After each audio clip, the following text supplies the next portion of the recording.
अपना नहीं तुझे सुख दुख कोई, अपना नहीं तुझे सुख दुख कोई।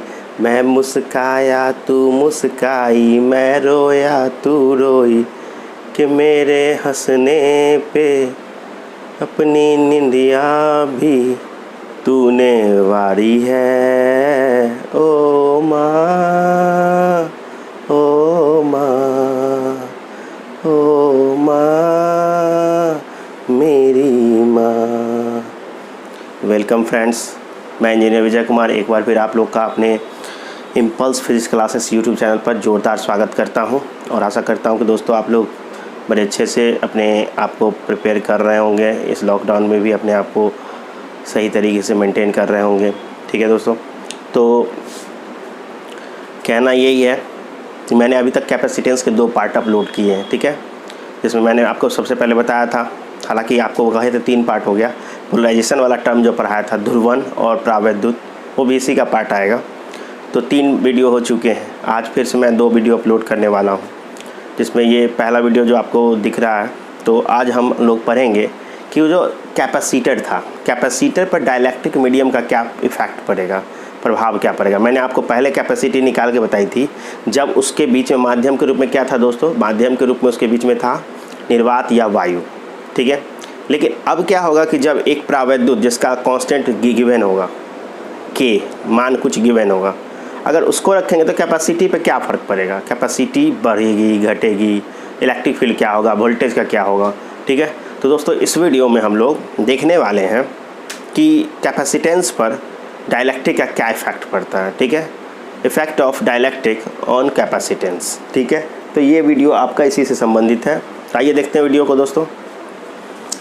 जैसा कि मैंने साफ लिखा है, effect on dielectric, effect of dielectric, यहाँ पे ऑफ आ जाएगा, effect of dielectric on capacitance. ठीक है, तो effect of dielectric on capacitance यानी कि संधारित्र पर प्रावैद्युत का प्रभाव।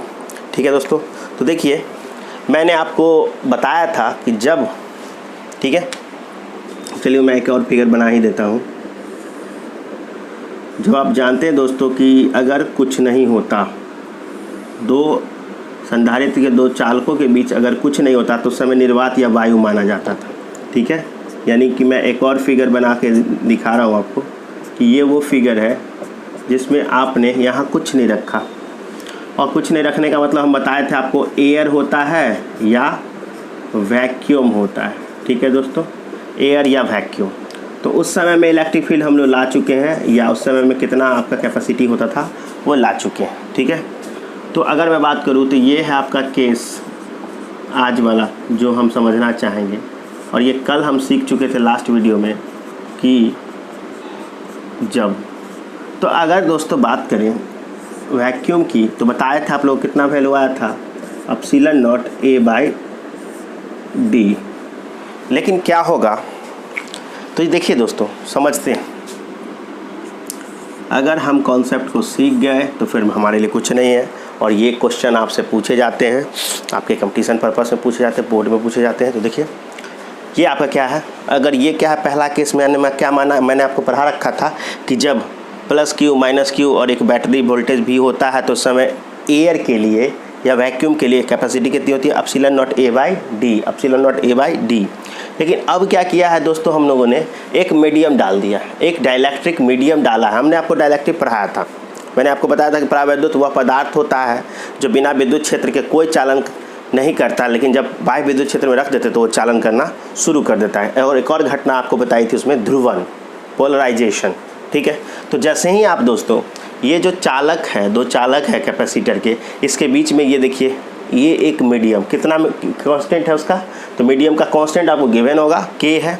इस प्रावैद्युत का मान कितना दिया हुआ है, के।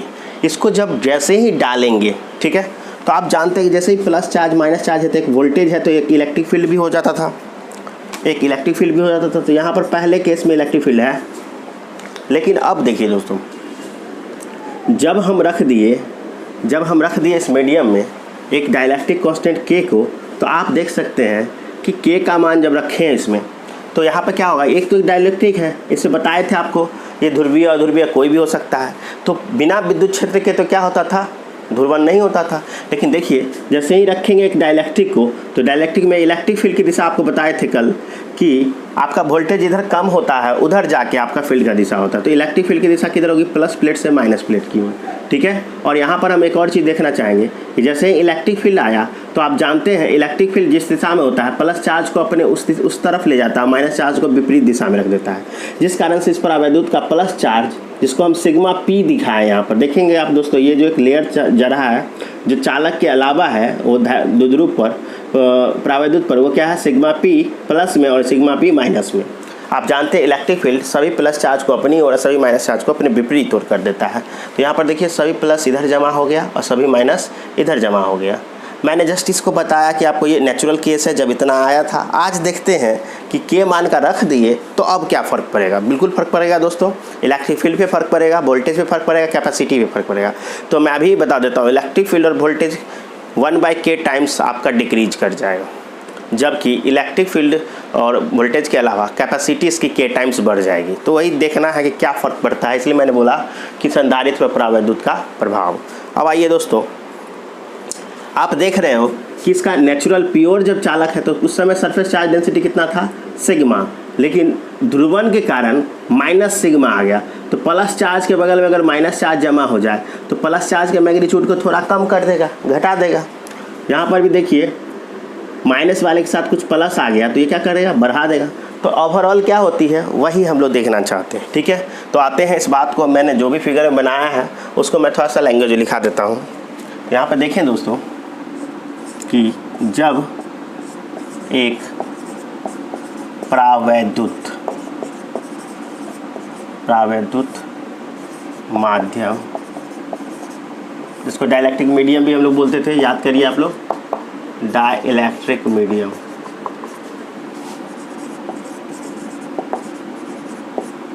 जो संधारित्र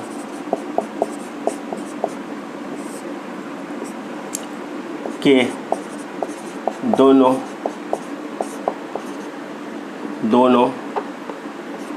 प्लेटों के बीच रखते हैं तब ध्रुवण के कारण, किसके कारण दोस्तों, ध्रुवण, जिसको आपको मैंने सिखाया था पोलराइजेशन, ध्रुवण के कारण संधारित्र के आवेश का घनत्व कम हो जाता,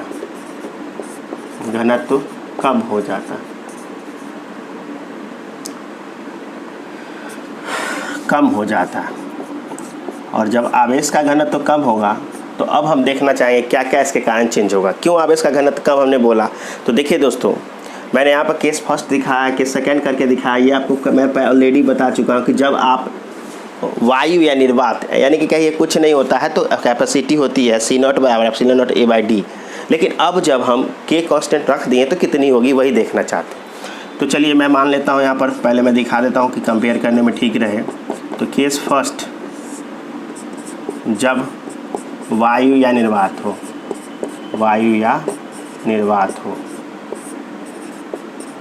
ये फर्स्ट सेकंड से आपको फ़र्क नहीं पड़ता है, मैं इसी को लेके चल रहा हूँ। चलिए ये सेकंड हो गया कि अब उसमें कांस्टेंट आ गया, ठीक है। तो जब ऐसा कुछ है दोस्तों तो कैपेसिटी कितनी होती है, तो ε0A/d, ये हम ऑलरेडी निकाल चुके हैं, we are calculated already in the last video. But अब क्या होगा, तो चलिए दोस्तों अब इलेक्ट्रिक फील्ड पहले देखते हैं। इलेक्ट्रिक फील्ड जो होगा, सेकंड केस कि जब एक माध्यम रख दिया है ना, जब एक प्रावैद्युत रखा गया है ना, प्रावैद्युत हो, इसका कांस्टेंट k गिवन होता है। तो देखिए दोस्तों, सबसे पहले यहाँ पर हम m लगा रहे हैं मीडियम के लिए, वहाँ लिखते थे σ/ε0। आपको पता है कि इलेक्ट्रिक फील्ड कितना होता था, σ/2 σ/ε0 नेट इलेक्ट्रिक फील्ड। लेकिन क्या लगता है आपको यहाँ पर सिग्मा कितना हो जाएगा, sigma minus P by epsilon not. कैसे, देखिए गौर करिए, ये रहा सिग्मा इसका अपना, और इस ध्रुवन के कारण कितना आया, माइनस सिग्मा पी। ठीक है, माइनस सिग्मा पी। तो क्या कर सकते हैं दोस्तों, चार्ज कितना हुआ, डेंसिटी, चार्ज डेंसिटी की सरफेस चार्ज डेंसिटी कितनी हुई, तो सिग्मा में से सिग्मा पी घट जाएगा, क्यों, ध्रुवन के कारण।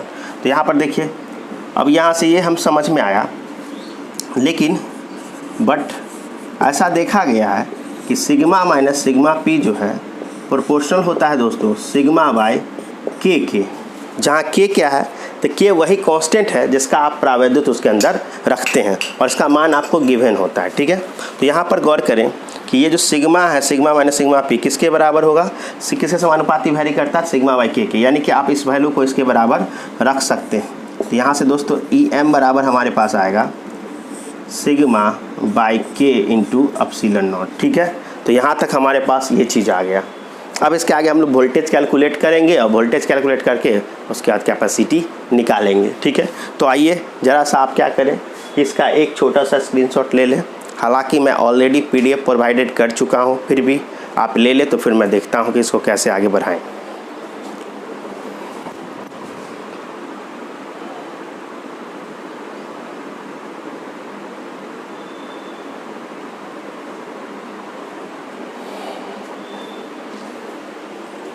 ओके फ्रेंड्स, तो चलिए, आशा करते हैं आपने इसका स्क्रीनशॉट ले लिया है। तो अब इसके आगे के पार्ट को मैं बढ़ाता हूँ। फिगर मैं रहने देता हूँ, आप कंपेयर करो।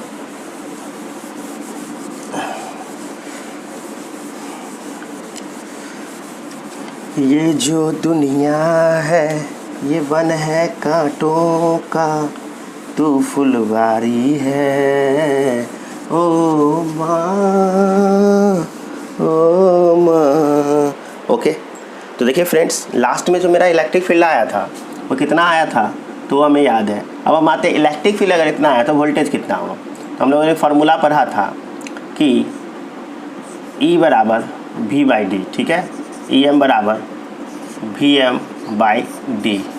तो वी एम अगर हमें चाहिए तो वी एम को कैसे निकाल लेंगे, तो ये हो जाएगा ई एम इंटू डी, और अभी ई एम निकाले थे हम लोग, तो ई एम का मान आया था कि sigma by epsilon not into के इंटू डी।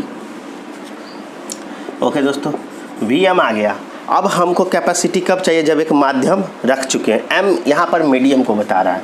ठीक है, तो अब जो है, अब धारिता कितनी होगी, तो धारिता अब देखते हैं, जिस स्टेज में हम लोग क्या रख चुके हैं, एक माध्यम रख चुके हैं, तो धारिता जो होगी उसको हम लोग सी एम से दिखाते हैं, और ये होगा चार्ज बट्टे वी एम। दोस्तों चार्ज तो उतना ही है क्यू। एक और बात हम लोग यहाँ पे क्या कर सकते हैं, सिग्मा को रिप्लेस कर सकते हैं, सिग्मा को रिप्लेस कर सकते हैं दोस्तों क्यू बट्टे ए से। मैंने यह बात आपको ऑलरेडी पहले बता रखा है कि आपको फर्स्ट चैप्टर में ही बताया था कि सरफेस चार्ज डेंसिटी होता है चार्ज बट्टे एरिया, चार्ज बट्टे एरिया। ठीक है, तो अगर इस डाटा को यहाँ पर रख दूँ, थोड़ा सा बढ़ाऊँ, तो बाकी सब तो चीज़ें रहेंगी। ये यहाँ पे होगा क्यू डी बाय के एप्सिलॉन नॉट ए। आप देख लेना रख के, केवल मैंने सिग्मा का मान रखा, बाकी वही है। यहाँ से आते हैं, तो अब जो ये डाटा रखेंगे तो Q इंटू डी बटे के एप्सिलॉन नॉट इंटू ए। गौर करिएगा आप लोग, Q से Q कट जाएगा और ये चीज़ें उलट के ऊपर जाएंगी, तो के एप्सिलॉन नॉट ए बट्टे में डी। थोड़ा सा हम लोग अब कंपेरिजन के मूड में आएंगे। ये जो समीकरण 1 हमने लिखा था, और अगर इसको हम 2 मान लेते हैं, तो दोस्तों कंपेयर करिएगा, के को छोड़ दें तो ये जो वैल्यू है सी नॉट को बता रहा है।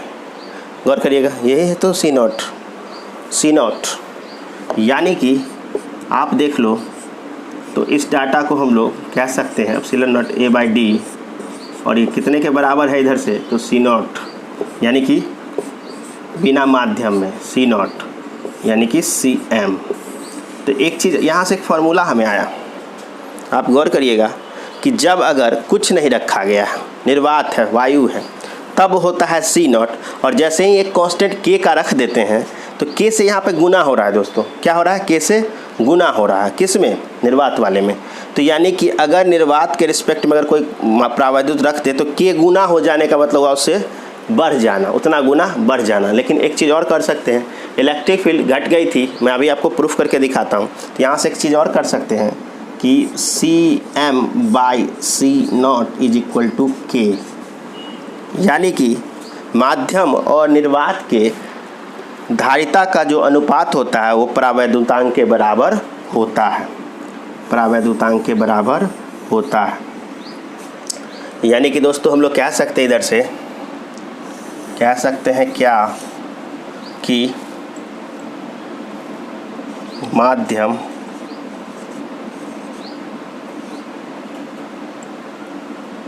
में धारिता बराबर परावैद्युतांक गुने निर्वात या वायु में धारिता, निर्वात या वायु में धारिता। तो कैपेसिटी K टाइम्स बढ़ गई है, K टाइम्स बढ़ गई है। ओके, तो चलिए इसको ज़रा सा स्क्रीनशॉट करें तो मैं आपको फिर आगे बताऊं कि कैसे इसको और रिलेट कर सकते, क्वेश्चन कैसे पूछते।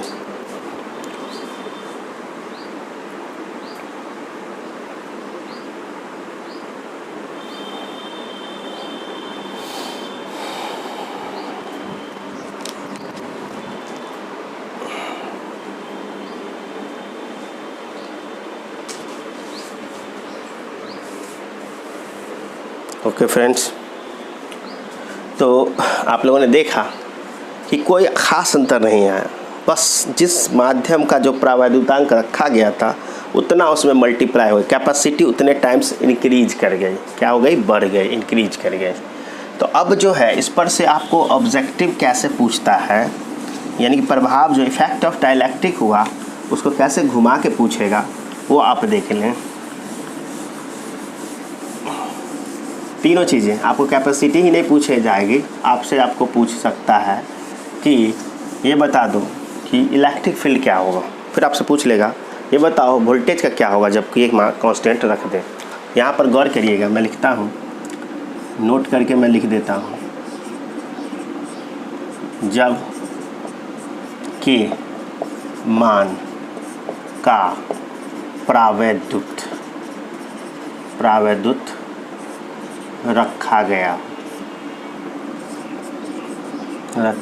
गया हो। ठीक है, तो दोस्तों अभी जो हम लोग देखा था इलेक्ट्रिक फील्ड का क्या होगा, तो विद्युत क्षेत्र का देखिए आप। तो विद्युत क्षेत्र के बारे में पहले लिखते हैं, विद्युत क्षेत्र क्या होगा, इलेक्ट्रिक फील्ड जिसको आप बोलते हैं।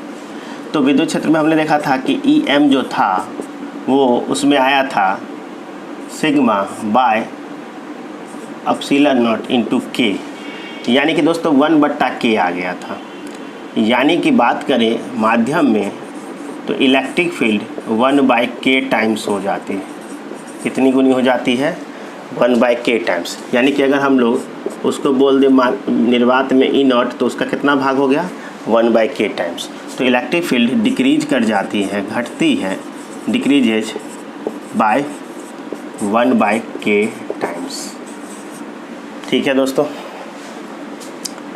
तो ये आपको ट्रिक याद रखना है, आपसे पूछेगा भी तो ऐसे याद रख सकते हैं। वैसे ही हम बात करें दूसरे केस में, अब देखिए इलेक्ट्रिक फील्ड हो और वोल्टेज हो, तो यहाँ पर होगा विभवांतर के बारे में बात पूछा जाएगा आपसे कि विभवांतर का क्या हो जाएगा, विभवांतर। तो विभवांतर पोटेंशियल डिफरेंस की बात करते हैं, तो हम लोग जानते हैं कि VM जो होता है वो EM × D होता है, EM × D होता है, और EM आपका 1/K, यानी कि EM हो जाता है E0/K × D। तो यहाँ से E0 × D को भी क्या कहेंगे, V0, तो यहाँ से हो जाएगा V0/K, यानी कि फिर से K से क्या हो गया, भाग हो गया।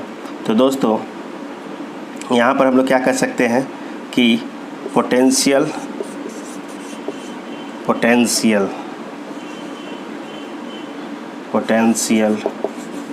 डिक्रीजेज बाय 1/K टाइम्स, यानी कि परावैद्युत रखते हैं तो वोल्टेज भी घटता है। तभी तो आप जानते हैं C = Q/V है, तो V डिनोमिनेटर घटेगा तभी तो कैपेसिटी राइज करेगी, K बढ़ेगा। ओके, अब देखिए दोस्तों इस फिगर को भी मैं हटाता हूँ, अपना नहीं तुझे सुख दुख कोई, मैं मुस्काया तू मुस्काई, मैं रोया तू रोई। ओके, तो आते हैं दोस्तों, अब लास्ट कैपेसिटी के बारे में पूछ लेते हैं, धारिता का क्या होगा। तो तीसरा पॉइंट है कि धारिता यानी कि जिसको हम लोग कैपेसिटी बोलते हैं, तो कैपेसिटी पे क्या इफेक्ट पड़ा। तो वो तो आपको डायरेक्ट फार्मूला ही मैंने बताया कि CM आया है K इंटू सी नॉट। सभी बच्चे जानते हैं K से गुना हो रहा, किसमें, ओरिजिनल में। तो निर्वात वाले में K से गुना हो रहा है, यानी कि धारिता जो है capacity increases by K times. ठीक है दोस्तों, capacity increases by K times. तो आप गौर करिएगा, ये चीज़ें आपसे पूछा जाता है, मैं आपको बार बार लिख देता हूँ हिंट्स करके। यही सब चीज़ें ऑब्जेक्टिव बनती हैं, यही सब चीज़ें कॉम्पिटिटिव एग्ज़ाम में यानी कि JEE मेंस में आपसे पूछे जाते हैं, नीट में पूछ लिए जाते हैं। 4 स्टेटमेंट दे देगा, 2 स्टेटमेंट दे देगा, बोल देगा कि बताओ कौन कौन सही है। तो इलेक्ट्रिक फील्ड इंक्रीजेज या वोल्टेज डिक्रीजेज, कैपेसिटी इंक्रीजेज, ऐसे आपको फंसाना चाहेगा।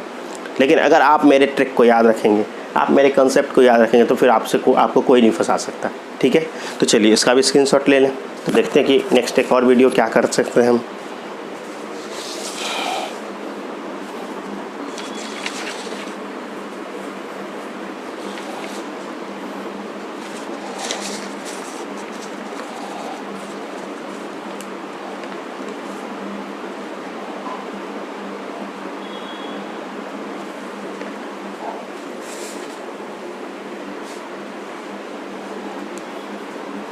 ओके फ्रेंड्स, तो चलिए अब एक और टॉपिक हम लोग देख लिया जाता है इसमें। ये तो हमने सीखा कि डाइलेक्ट्रिक का क्या प्रभाव पड़ेगा हमारे कैपेसिटी पर जब एक सिंगल डाइलेक्ट्रिक मीडियम होगा। लेकिन मैं आपको अब जो आगे पढ़ा रहा हूँ वो कंपाउंड डाइलेक्ट्रिक के बारे में पढ़ा रहा हूँ, यानी कि एक साथ दो प्रावैद्युत को अगर रख दें, एक साथ दो प्रावैद्युत को रख दें तो क्या हो जाएगी, कैपेसिटी। ठीक है, और ये भी आपसे एक्सप्रेशन पूछा जाता है, 5 मार्क्स में पूछा जाता है आपसे। तो देखते हैं, इफेक्ट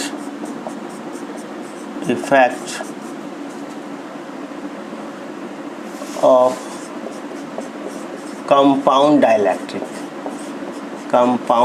डाइलेक्ट्रिक। एक से ज़्यादा हो गया तो इसको हम लोग बोल दिए कंपाउंड डाइलेक्ट्रिक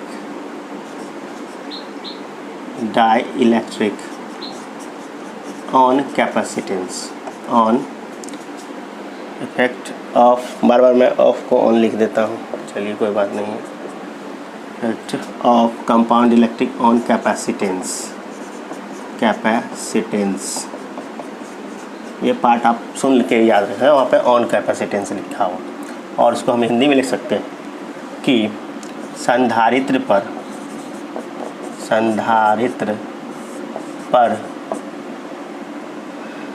यौगिक परावैद्युत का प्रभाव। यौगिक का मतलब एक से ज़्यादा आपके यहाँ पर दो कंपाउंड है, डाइलेक्ट्रिक है।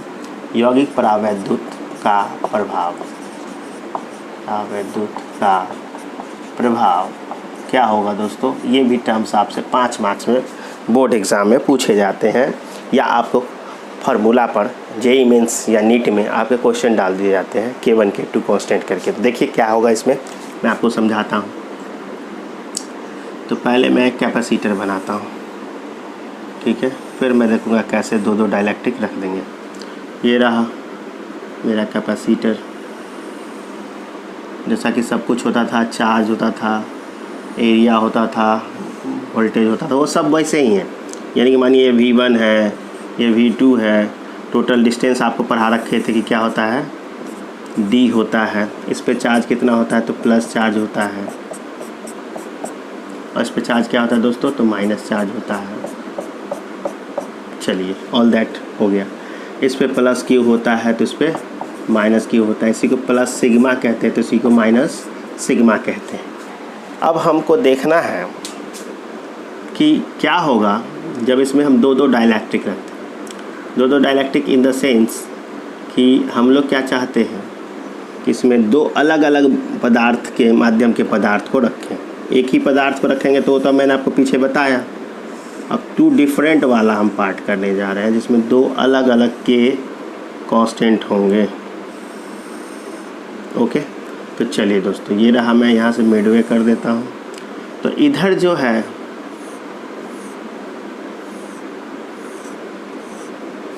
ओके, तो इसको मैं बोल देता हूँ, ये आपको समझाने के लिए 2 पदार्थ अलग अलग डाइलेक्ट्रिक मीडियम रखा गया।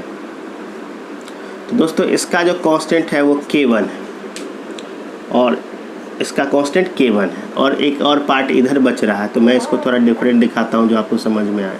चलिए मैं इसको ऐसे पेंट कर दे रहा हूँ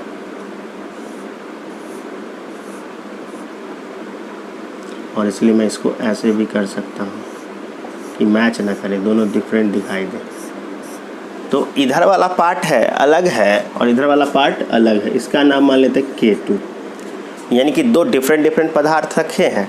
और दोस्तों ये जो पहला मटेरियल है इसकी थिकनेस मान लेते हैं कि T है। क्या है? T। तो बचा हुआ जो है उसका आप जानते हो क्या हो जाएगा? D माइनस टी, क्योंकि पूरा है D, पूरा है डिस्टेंस D, तो क्या होगा? D minus T. अब दोस्तों यहाँ पे मैंने क्या किया उस बात को मैं आपको समझाता हूँ। मैंने लैंग्वेज में लिख देता हूँ। ये है एक कैपेसिटर, ठीक। उस कैपेसिटर में 2 पदार्थ रखा गया है, K1 और K2, और यहाँ पर आप जानते हैं कि जैसे ही डाइलेक्ट्रिक मीडियम रख देते हैं हम लोग तो एक कैपेसिटी जनरेट होती। अभी हमने उन्हें फार्मूला भी निकाला था कि जब एक डाइलेक्ट्रिक हो तो क्या फार्मूला आता है, जब 2 हो जाए तो क्या होगा, उसी को देखेंगे।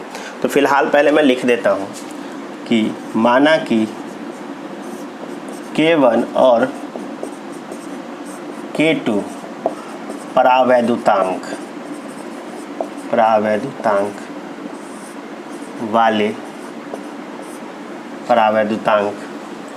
वाले 2 माध्यम को संधारित्र प्लेटों के बीच रखा गया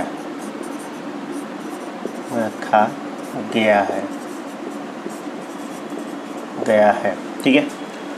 और अब देख लेते दोस्तों, तो जो पहला है, यदि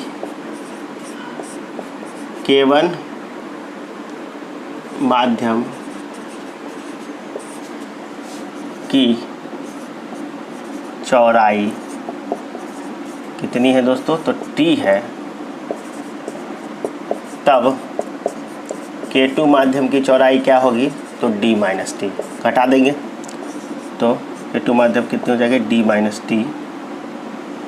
चौड़ाई कितनी होगी? D माइनस टी होगी। अब देखिए दोस्तों, बहुत आसान हो जाएगा। हालांकि एक्सप्रेशन बार बार पूछा जाता है, 5 मार्क्स में पूछता है, चाहे वो बिहार बोर्ड हो, चाहे वो CBSE बोर्ड हो, चाहे आपके कोई भी कॉम्पिटिटिव एग्जाम हो, उसमें या तो डायरेक्ट सवाल पूछते हैं या आपको इसी तरीके से दे देगा और आपको क्वेश्चन उसका कहेगा न्यूमेरिकल कैलकुलेट करने, ठीक है। तो देखिए यहाँ पर अगर आपको मैंने अभी सिखाया था, मैं मान लेता हूँ, अगर इसको मैं मान लेता हूँ कि C1 है और इसकी कैपेसिटी कितनी है? C2 है। तो आप जानते हैं कि अगल बगल में कैपेसिटर जब हो तो उसको सीरीज कहा जाता है। हालांकि अभी हम लोग सीरीज को थोड़ा सा सीरीज पैरेलल कम्बिनेशन पढ़ना है, फिर भी मैं आपको बताता हूँ। आप केवल इतना याद रखना, याद करिए जब प्रतिरोध 10वें में पढ़े होंगे तो R1 + R2 बटे R1 है ना, 1 R1 + R2 हो जाता है सीरीज में, और पैरेलल में क्या होता है? 1/R1 + 1/R2। तो वही यहाँ पर कैपेसिटर उल्टा हो जाता है। तो आइए पहले मैं मान लिया हूँ। यहाँ पर अगर बात करें तो अगर यहाँ पर मैं लिख देता हूँ, यदि C1 और C2 दोनों संधारित्र, दो यहाँ पे संधारित्र एक तरीके से हो जाएगा, संधारित्र हो, तब दोस्तों C1 का मान अभी सिखाएं आपको। C1 क्या हो जाएगा? तो C1 हो जाएगा K1 epsilon naught A by T। क्या था दूरी दोस्तों? तो दूरी क्या थी? T थी। ये हो गई पहली। दूसरी की बात करते हैं C2। तो C2 का क्या होगा? K2 है एप्सिलॉन नॉट इंटू A बट्टे में दूरी क्या होगी? D minus T।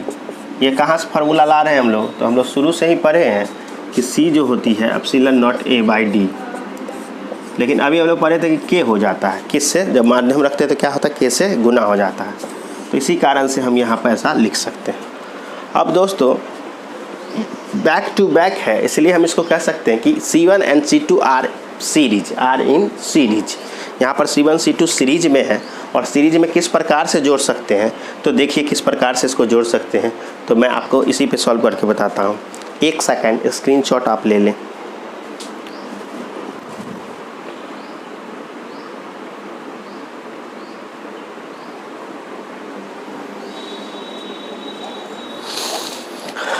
Okay friends, तो यहाँ पर हम लोगों ने इस मान को ला के यहाँ पर देख लिया। अब मैं जो बात नहीं है उसको हटा देता हूँ। माँ बच्चों की जान होती है, माँ बच्चों की जान होती है, वो होते हैं किस्मत वाले जिनकी माँ होती है। तेरे हंसने पे मेरे रोने पे तू बलिहारी है। ओके, तो यहाँ पर दोस्तों C1 और C2 क्या है? C1 and C2 are in series. C1 and C2 are in series. और जब सीरीज में हो तो ऐसे जुड़ता है। इसका अगर इक्विवेलेंट निकालेंगे तो C1 गुने C2 बटे C1 प्लस C2, इस तरीके से हमारा आएगा। यानी इसको C1 इसको C2। तो यहाँ से देखिए दोस्तों कैसे सॉल्व करेंगे। तो C1 को पहले लिखते हैं। तो C1 क्या है? K1 एप्सिलॉन नॉट A बट्टे में D।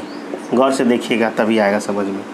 C2 क्या है? K2 एप्सिलॉन नॉट A बट्टे D माइनस T। ठीक है, ऊपर गुना हो गया और नीचे उसी का जोड़ हो जाएगा। यहाँ होगा K1 एप्सिलॉन नॉट A बट्टे में D और plus K2 epsilon naught A बट्टे में D।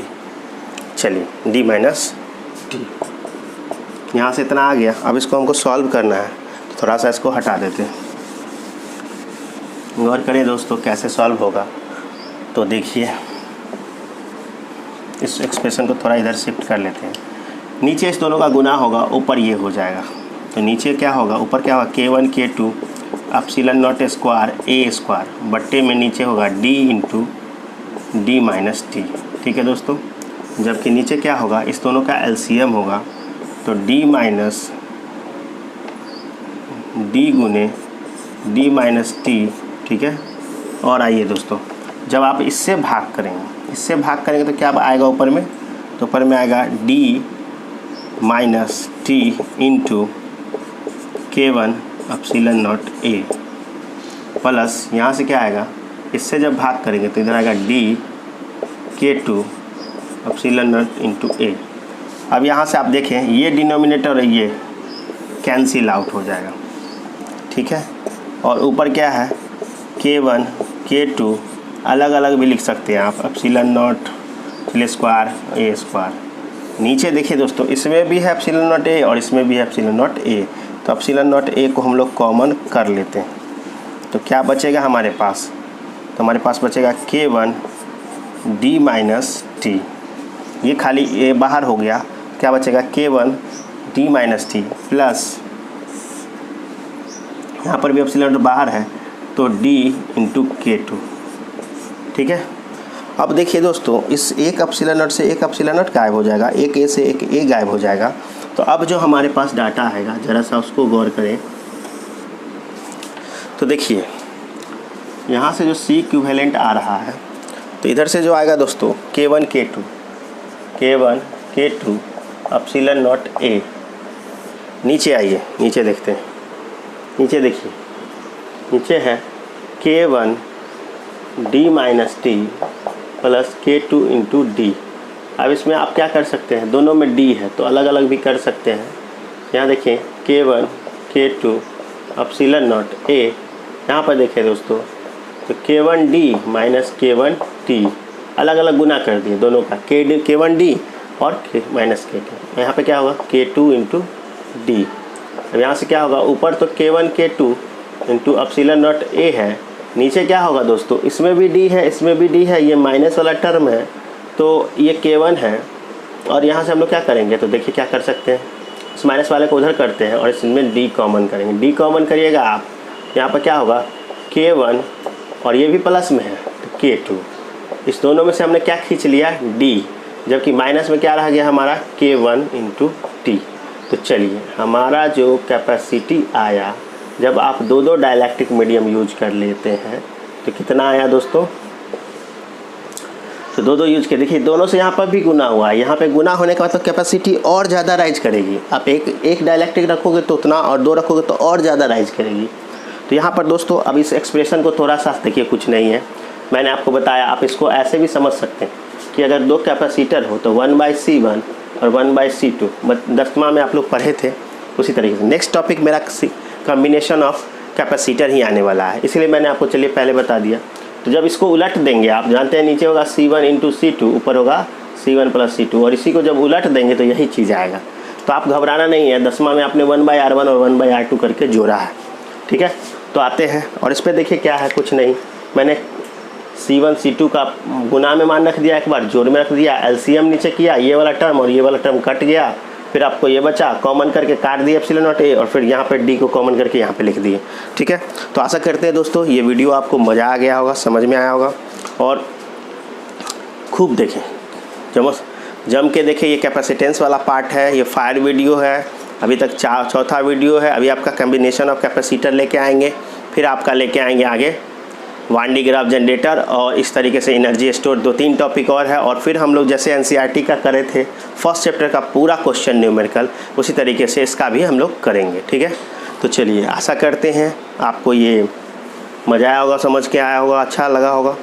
तो फिर मिलते हैं दोस्तों नेक्स्ट वीडियो में। जय हिंद।